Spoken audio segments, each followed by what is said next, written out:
Vous avez évoqué un peu le manque de témoignages masculins au début, et je me suis dit que ça serait bien de rappeler un témoignage masculin que j'ai retrouvé en fait, qui rappelle le 9 mars 1929 en fait. Il y a eu un bal organisé. Je ne sais pas si vous y étiez, Pinocchio. Non, mais je ne comprends pas très bien quand on parle avec le micro, parce que ça fait des résonances. Ah pardon, alors je vais enlever le micro. Vous m'entendez? Oui, bien sûr. Bon, ok. Donc il y a un bal qui a été organisé pour le 9 mars 1929, et en fait ce bal a été organisé par les EI de l'époque, et les garçons ont fortement participé à ce bal. Et donc voilà, et dans un journal, l'Ahurie a écrit cela. Le bal organisé au profit de la caisse d'entraide par les EIF a eu lieu le 9 mars et fut un grand succès.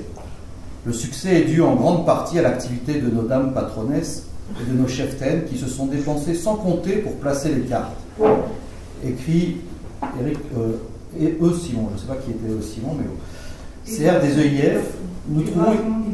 Comment ? Édouard Simon Dibouille, Nous trouvons également un article d'un reporter de ce premier bal des EI nommé L'Ahurie. Texte de son reportage. Eh bien oui, j'en suis comme deux ronds de flanc. C'est ça un bal éclaireur ? Je n'en reviens pas. Je m'attendais, comme toute la troupe, à trouver Bouli, ronflant sous la table, Castor soutenu par deux sergents de ville, Tigre rentrant chez lui en faisant le poirier. Eh bien, rien de tout cela. Enfin, trêve de digression, faisons notre devoir de reporter. Bouli, commissaire régional de la Seine des EI, Castor soucieux, Robert Gamzon, commissaire national des EI. Entraîné par mon amour pour les EI, je me dis le 9 mars au matin, mon vieux, faut que t'ailles au bal. D'abord, il n'y a jamais été, et puis un bal organisé par les éclaireurs, ça ne s'est jamais vu en France. Faut que ce soit les EI qui fassent ça. À 19h30, je me fais beau. Oh, et comment, habillé à papa, les vernis à mon oncle, la cravate à pois de grand-père, et me voilà prêt à affronter les regards. J'arrive à peine à 9h, j'arrive à peine 9h, personne. Et Bouli qui devait être là à 8h30. Après avoir beau chercher par tous les autres, je redescends quand tout d'un coup, mon flair éclaireur me fait entendre d'horribles bruits. Souffle, explosion, oui monsieur. Parfaitement mon flair éclaireur, c'est mon flair qui fait tendre l'oreille. Je m'avance en rampant au grand effroi de la dame du vestiaire, et que vois-je dans une petite salle sombre?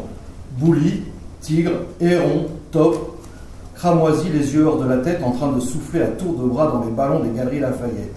10h30. 3 ou 4 autres personnes ont succédé au monsieur. Bouli arpente fiévreusement les salles et les escaliers. Four ou pas four? Il me prend par l'épaule et me dit: mon vieux, l'Ahurie, tu sais, même s'il ne vient personne, c'est un succès, alors ça m'est égal. Fiche pour ne pas le contrarier. 10 minutes après, Bouli repasse. Dis donc, l'Ahurie, tu sais, c'est tout de même bien ennuyant s'il ne vient personne. Pauvre Bouli, si jeune et si près de gâtisme. Bouli et Rosenwald discutent fiévreusement.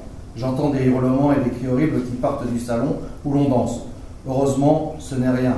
Rien que le chef EU, B, qui chante « Savez-vous planter des choux ?» Pendant que gentiment, les danseurs et danseuses font une ronde. Devant ce touchant tableau familial, je sens un pleur. Ce qu'il y a comme EU, EI et EDF. Au moins 60% des danseurs, me dit entend, qui bègue, je sais pas le texte. Mon vieux, il y a du monde, c'est faux, formidable. Ici s'arrête le portage de notre ami L'Ahurie, car au son de l'orchestre déchaîné, il dansa jusqu'à 5h30 le dimanche 10 mars. Note de la direction, son état de santé est aujourd'hui satisfaisant, on le considère comme hors de danger. Voilà. C'était un petit témoignage masculin de la FFE.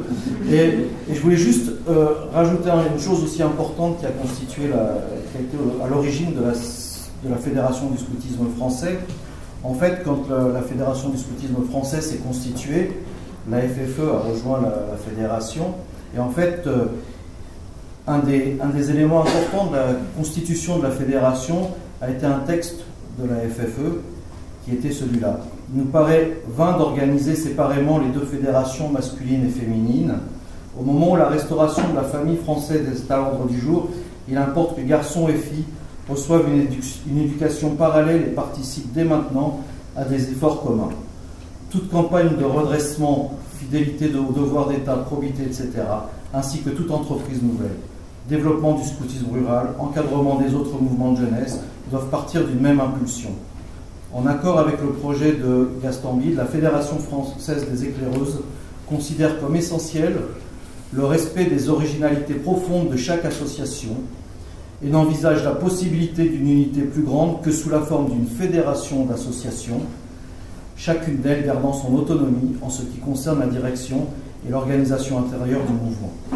Donc vous avez été quand même à l'origine de cette FFE. Grâce à vous, on a pu faire de la coéducation et de la co-construction.